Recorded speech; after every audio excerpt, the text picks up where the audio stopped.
بسم اللہ الرحمن الرحیم۔ السلام علیکم معزز طلبہ کرام، آپ سب کیسے ہیں؟ آج ہم نور الانوار کے سبق نمبر 302 کو پڑھیں گے۔ آج کے ہمارے سبق کا عنوان ہے ایک دوسرا سوال اور اس کا جواب۔ آج کے ہمارے سبق کی عبارت وَإِذَا قَالَ لِغَيْرِ الْمَوْضُوعَةِ أَنْتِ طَالِقٌ وَطَالِقٌ وَطَالِقٌ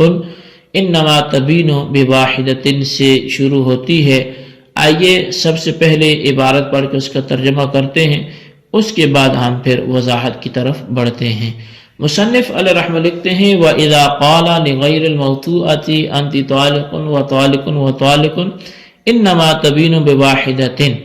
اور جب غیر مدخول بہا سے انت طالق و طالق و طالق کہا تو وہ عورت ایک طلاق سے بائنہ ہو جائے گی۔ جواب سوال آخر علی علمائنا رحمهم اللہ تعالی وهو ان يقال اذا نجز الطلاق بدون شرط لغیر الموضوعة بان يقول انت طالق وطالق وطالق فعلماؤنا الثلاثة رحمهم اللہ تعالی اتفقوا على انه تقع الواحدة ها هنا ففهم انه للترتیب عند الكل۔ تو فرمایا کہ یہ ایک دوسرے سوال کا جواب ہے جو ہمارے علماء احناف پر وارد ہوتا ہے، اور وہ یہ ہے کہ جب بغیر شرط کے غیر مدخول بہا کو کسی شخص نے فوری طلاق دی، مثلا یوں کہتا ہے کہ انتی طالق و طالق و طالق، تو ہمارے تینوں علماء اس پر متفق ہیں کہ یہاں ایک طلاق واقع ہوگی۔ اس سے یہ بات پھر سمجھ آئی کہ وہ تینوں کے نزدیک ترتیب کے لیے ہے۔ فأجاب بأن في هذه المسألة إنما تبين بواحدة لأن الأول وقع قبل التكلم بالثاني والثالث فسقطت ولايته لفوت محل التصرف۔ فرمایا کہ مصنف علیہ رحمہ نے یہاں پر اس کا جواب دیا کہ اس مسئلہ میں وہ عورت صرف ایک طلاق سے بائنہ ہو جائے گی، کیونکہ پہلی طلاق دوسری اور تیسری کے تکلم سے پہلے ہی واقع ہو گئی، پس محل تصرف کے فوت ہونے کی وجہ سے شوہر کی جو ولایت ہے وہ ساقط ہو گئی۔ یعنی ما جاء الترتیب من الواو بل من التکلم اللسانی لأن الإنسان لا يقدر أن يتكلم بثلاث كلمات دفعة واحدة فإذا تكلم بالأول ووقع الفراغ عنه لم يبق المحل للثاني والثالث، بدلیل انه لو قال بلا واو انت طالق طالق طالق تبین بالاول بالاتفاق فعلم انه لا مدخل للواو فيه وعند الشافعي يقع الثلاث فيما نحن فيه لان الجمع بحرف الجمع كالجمع بلفظ الجمع۔ یعنی واو سے ترتیب نہیں آئی بلکہ تکلم میں لسانی سے آئی ہے، کیونکہ انسان یک بارگی تینوں کلموں کے تلفظ پر قادر نہیں ہے۔ پس جب شوہر نے پہلے کلمے کا تلفظ کیا اور اس سے فارغ ہو گیا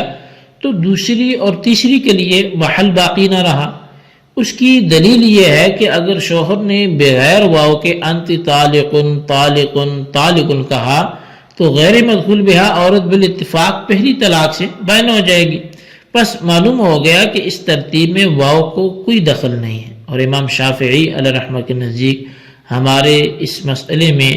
3 طلاقیں واقع ہوں گی، اس لیے کہ حرف جمع کے ذریعے جو جمع ہوتی ہے وہ اس جمع کی طرح ہے جو لفظ جمع کے ذریعے ہو، تو لہٰذا اس صورت میں ان کے ہاں 3 طلاقیں واقع ہوں گی۔ جی طلبہ کرام، یہ ہمارے آج کے سبق کی عبارت اور اس کا ترجمہ تھا۔ آئیے اب اس کی وضاحت کی طرف بڑھتے ہیں۔ در حقیقت ہمارے اور امام شافعی علیہ رحمہ کے درمیان جو اختلاف چل رہا ہے وہ ہے واو ترتیب کا فائدہ دیتی ہے یا نہیں دیتی۔ اس حوالے سے ایک اعتراض پہلے کیا گیا جس کا جواب سابقہ 2 اسباق میں ہمارا ذکر چلتا رہا کہ وہ احناف پر یہ الزام لگاتے تھے کہ آپ لوگ واو کے ترتیب کے قائل نہیں ہیں،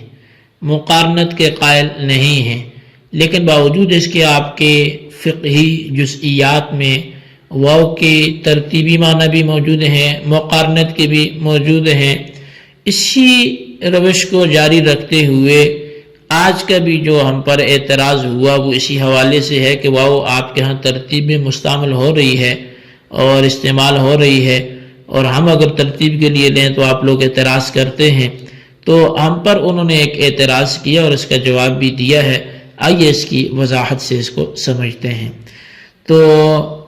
فرمایا کہ یہ سوال علماء احناف پر وارد ہوتا ہے جو تعداد میں دوسرا ہے، چونکہ پہلا گزشتہ سبق اور اس سے پیوستہ سبق میں ہم نے سن لیا۔ تو سوال یہ ہے کہ اگر کسی شخص نے اپنی غیر مدخول بہا بیوی کو مخاطب کر کے انتی طالقن و طالقن و طالقن کہا اور کوئی شرط ذکر نہیں کی، تو ہمارے تینوں بزرگ امام اعظم امام ابو حنیفہ، امام ابو یوسف، امام محمد رحمہم اللہ المبین اس بات پر متفق ہیں کہ اس عورت پر صرف ایک طلاق واقع ہوگی اور باقی 2 طلاقیں جو ہیں وہ ضائع ہو جائیں گی، وہ واقع نہیں ہوں گی۔ اس سے یہ بات معلوم ہوئی کہ واو تینوں حضرات کے نزدیک ترتیب کے لیے ہے، اور ترتیب کے ساتھ وقوع کی وجہ سے غیر مدخول بہا اور صرف پہلی طلاق سے بائنہ ہو گئی، اور اس پر عدت واجب نہ ہونے کی وجہ سے چونکہ محل باقی نہیں رہا، اس لیے دوسری اور تیسری طلاق بیکار ہو گئی۔ تو اس کا جواب یہ ہے کہ اس جگہ بھی ترتیب واو سے پیدا نہیں ہوئی بلکہ زبانی تلفظ کی وجہ سے پیدا ہوئی ہے۔ اصل میں زبانی تلفظ سے مراد یہ کہ انسان یک بارگی اور آنے واحد میں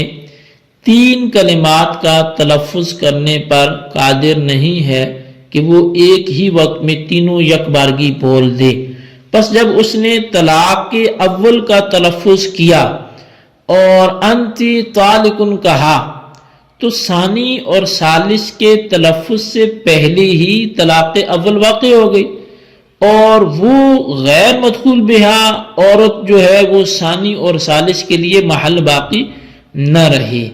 تو چونکہ غیر مدخول بہا عورت کو ایک ہی طلاق پڑتی ہے، وہ اس سے بائنہ ہو جاتی ہے، تو جب بائنہ ہوگی تو مرد کے نکاح سے نکل گئی، جب نکل گئی تو دوسری تیسری طلاق اس کو کیسے واقع ہوگی؟ تو لہٰذا فرمایا کہ وہ انتی طالقن کے کہنے سے ہی وہ طلاق اول واقع ہوگی اور وہ عورت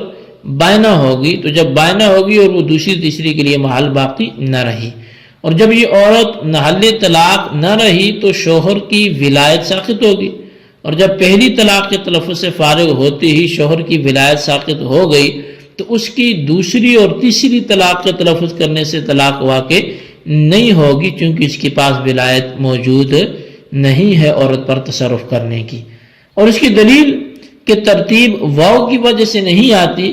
وہ یہ ہے کہ اگر شوہر اپنی غیر مدخول بہا بیوی سے انتی طالقن طالقن طالقن بغیر واو کے کہے تو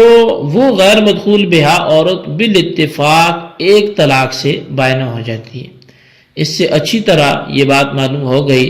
کہ اس ترتیب میں واو کو کوئی دخل نہیں ہے، اس لیے کہ اگر ترتیب میں واو کو دخل ہوتا تو بغیر واو کی صورت میں بالترتیب طلاق واقع نہ ہوتی، حالانکہ بغیر واو بھی طلاق بالترتیب واقع ہوئی ہے، اور اسی ترتیب کے نتیجے میں غیر مدخول بہا عورت طلاق اول سے بائنہ ہوتی ہے۔ بہرحال یہ بات ثابت ہوگی کہ ترتیب میں واو کو کوئی دخل نہیں ہے۔ اب شارح منار صاحب نور الانوار ملا جیبن اللہ رحمہ فرماتے ہیں کہ غیر مدخول بہا عورت کو انتی طالقن و طالقن و طالقن کہنے کی صورت میں ہمارے نزدیک اگرچہ ایک طلاق واقع ہوتی ہے، لیکن امام شافعی علیہ رحمہ کے نزدیک 3 طلاقیں واقع ہوں گی، اور ان کی دلیل یہ ہے کہ جو جمع حرف جمع یعنی واو کے ذریعے ہوتی ہے وہ اس جمع کی طرح ہوتی ہے جو لفظ جمع اور صیغہ جمع کے ذریعے ہو۔ پس جس طرح لفظ جمع یعنی انتی طالقن ثلاثن سے 3 طلاقیں واقع ہوتی ہیں، اسی طرح حرف جمع یعنی واو کے ساتھ انت طالقن و طالقن و طالقن کہنے سے بھی 3 طلاقیں واقع ہوں گی۔ ہماری طرف سے اس کا جواب یہ ہے کہ واو حرف جمع نہیں ہے بلکہ واو مطلق عطف کے لیے ہے، اور جب واو حرف جمع نہیں ہے تو 3 طلاقوں کے وقوع پر اس سے استدلال کرنا بھی درست نہیں ہوگا۔ جی طلبہ کرام، یہ ہمارے آج کے سبق کی عبارت ترجمہ اور اس کی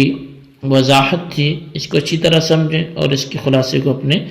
رجسٹر پر لکھیں، بالخصوص ان سوالات کے جوابات دیں۔ سوال نمبر 1 یہ ہے کہ جب واو ترتیب کے لیے نہیں ہے تو انت طالقن و طالقن و طالقن میں ترتیب کیسے حاصل ہوئی؟ جواب عنایت فرمائیں۔ اور سوال نمبر 2 یہ ہے کہ وعند الشافعی یقع الثلاث فیما نحن فیہ، عبارت کی وضاحت اس انداز سے کریں کہ اختلاف واضح ہو جائے۔ اللہ تبارک و تعالیٰ سے دعا ہے جو کچھ ہم نے پڑھا سنوں سے یاد رکھنے کی توفیق نصیب فرمائے، آمین بجاہ النبی الامین صلی اللہ علیہ وسلم۔